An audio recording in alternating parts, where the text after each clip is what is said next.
Let's learn about Dijkstra's shortest path first algorithm. From the previous lessons, we learned that router LSA is to describe the links attached to a router. Network LSA is to describe the DR and BDR for all routers in a broadcast network to synchronize their link state databases. And summary LSA is to describe the subnet in other areas and which routers are used to get to those subnets. In this lesson, we will learn how SPF uses the LSAs to build OSPF shortest path trees. In the simplest explanation, SPF uses LSAs in the link state database of a router to build a complete map about the network. SPF then uses the bandwidth of the links described in the router LSAs to figure out the cost associated with the links. From there, it rebuilds the map of only the best routes to each destination subnet. Finally, OSPF stores the map of only the best routes in its routing information base to make the decision if the routes will be promoted into the routing table. Now let's work on the example on how SPF builds the map for the routes from PC1 to PC2. In this case, IT Life Skills Router 1 is the root of the SPF tree. To build the map, SPF only uses the outgoing interfaces cost to determine the best route. For the routes from PC1 to PC2, here are the lists of outgoing interfaces. The first outgoing interface is E21 on router 1, then F10 on router 3, then S22 on router 2, and finally F00 on router 4. Let's now look into the detail on how SPF builds the map. First of all, to find the total cost, SPF asks the cost of all outgoing routers interfaces along the route. From the link state database of IT Life Skills Router 1, SPF can easily figure out there's two routes to the destination subnet 10.0.20.0/24. Here are the links of the first route. The first link is from router 1 to router 2 and the outgoing interface is E21 and its cost is 10. The total cost is now 10. The second link is from router 2 to router 4 and the outgoing interface is S22 and its cost is 64. The total cost is now added with 64. The final link is from router 4 to the destination subnet 10.0.20.0/24. The outgoing interface is F00 and its cost is 10. The total cost is now added with 10. Therefore, the final total cost of the first route is 84. Here are the links of the second route. The first link is from router 1 to router 3. The outgoing interface is E21 and its cost is 10.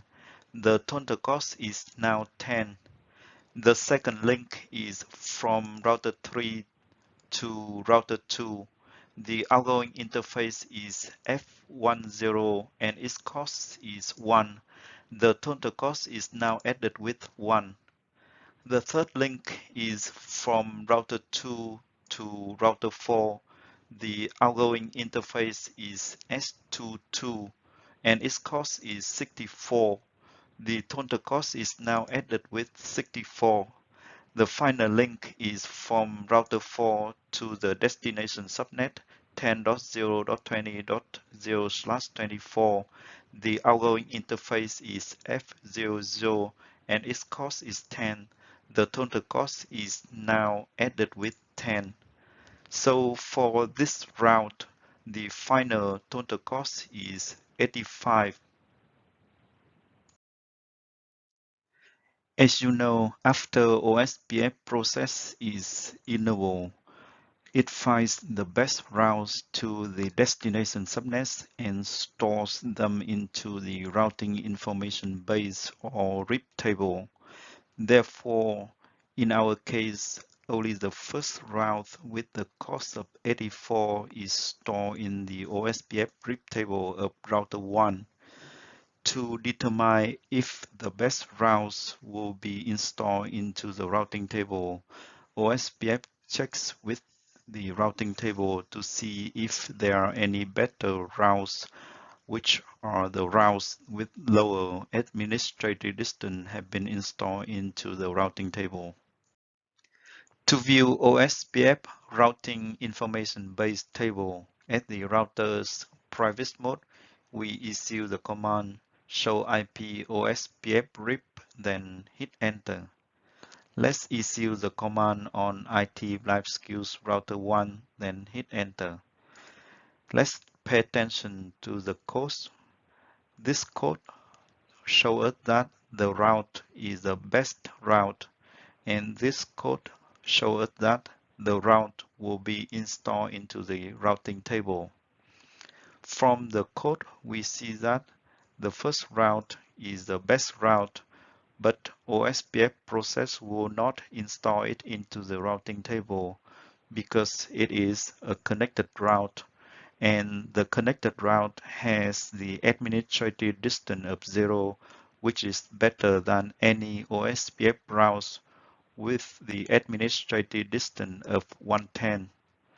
The second and the third routes are the best routes, and they will be installed into the routing table.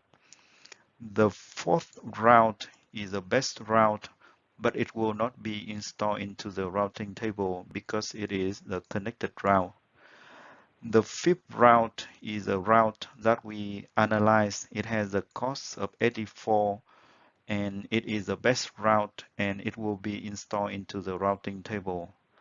The last route is the best route, but it will not be installed into the routing table, which means there is a better route to the same destination, but created by either the static command or a different routing protocol with lower administrative distance.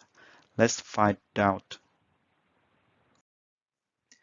To view the routing table at the router's private mode, we issue the command show IP route, then hit enter. Let's issue the command on IT Life Skills Router 1, then hit enter. As you can see, the OSPF process on IT Life Skills Router 1 installed these routes correctly into the routing table.